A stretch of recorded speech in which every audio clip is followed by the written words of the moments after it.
रिहा कर दो दुनिया की बेतुकी बंदिशों से उन्हें। इस जमाने के कई सपने उन्होंने भी पाल रखे हैं।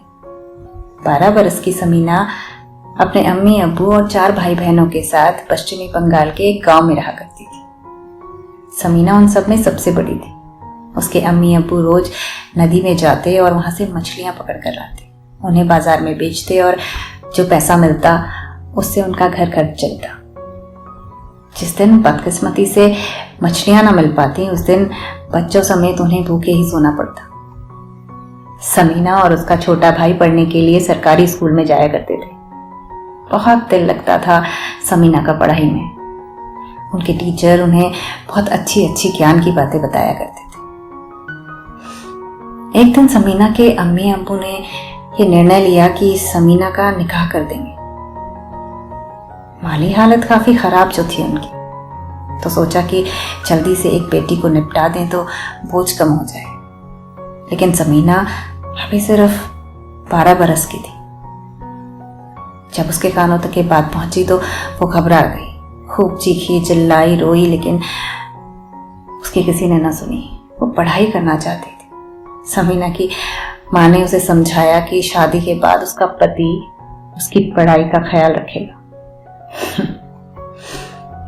कुछ दिनों में 35 साल के एक व्यक्ति से 12 साल की मासूम समीना का निकाह करा दिया गया। अब उसमें समीना के अम्मी अब्बू को कुछ नगद और एक बकरी दी गई, जिससे कि वो अब कुछ दिन अपने घर का खर्चा चलाएंगे।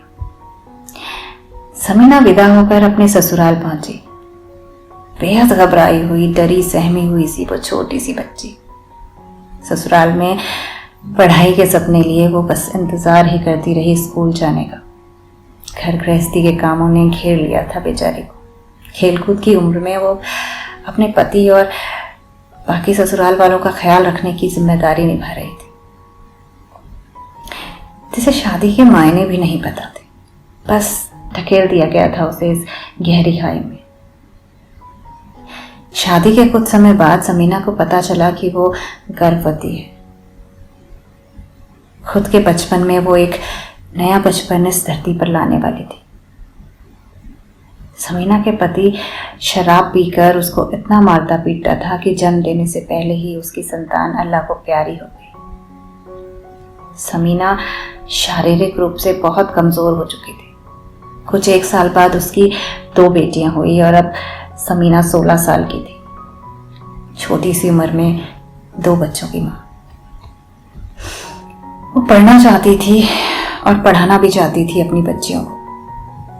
अपनी बेटियों को देखकर उसे हमेशा यही लगता कि अगर ये इस घर में रहीं तो इनके साथ भी वही होगा जो उसके साथ हुआ है। शारीरिक और मानसिक उत्पीड़न से ग्रसित समीना ने एक बड़ा कदम उठाया और किसी तरह से उसने अपने पति से तलाक ले लिया। वो रहने के लिए दूसरे गांव में चली गई और वहां पर जाकर उसने मेहनत मजदूरी करके अपने बच्चे पालने लगी। साथ में मौका मिलने पर वो पढ़ाई भी किया करती। जब उसकी बेटियां थोड़ी बड़ी हो गई तो उसने दोनों को स्कूल में डाल दिया और उसने डिसाइड किया कि वो अपनी बेटियों को ऐसी हिंसा का शिकार नहीं होने देगी और उनकी शादी तभी करेगी जब वो दोनों अपने पांव पर खड़ी हो जाए। समय बीतता चला गया और आज समीना की बड़ी बेटी स्कूल में टीचर है और दूसरी महिला सशक्तिकरण आयोग की सदस्य है। आज गांव-गांव जाकर लोगों को जागरूक करने का काम करती हैं दोनों बहनें, ताकि फिर से किसी और समीना को इस तरह की तकलीफ से ना गुजरना पड़े। आज बहुत गर्व है समीना को अपनी बेटियों पर और वो कहती है कि मत करो पंख इन परिंदों के, इन्हें उन्मुक्त उड़ जाने दो। मत मसलो इन कलियों को, इन्हें झूम कर खिल जाने दो। जकड़ न दो इन्हें जंजीरों में, इन्हें बचपन जी लेने दो। उम्र है ऊंची उड़ान की, बस इन्हें आसमां छू लेने दो, इन्हें आसमां छू लेने दो। तो दोस्तों, एक और खूबसूरत कहानी के साथ वापस आने का वादा देकर अभी चलती हूँ और फिर मिलती हूँ।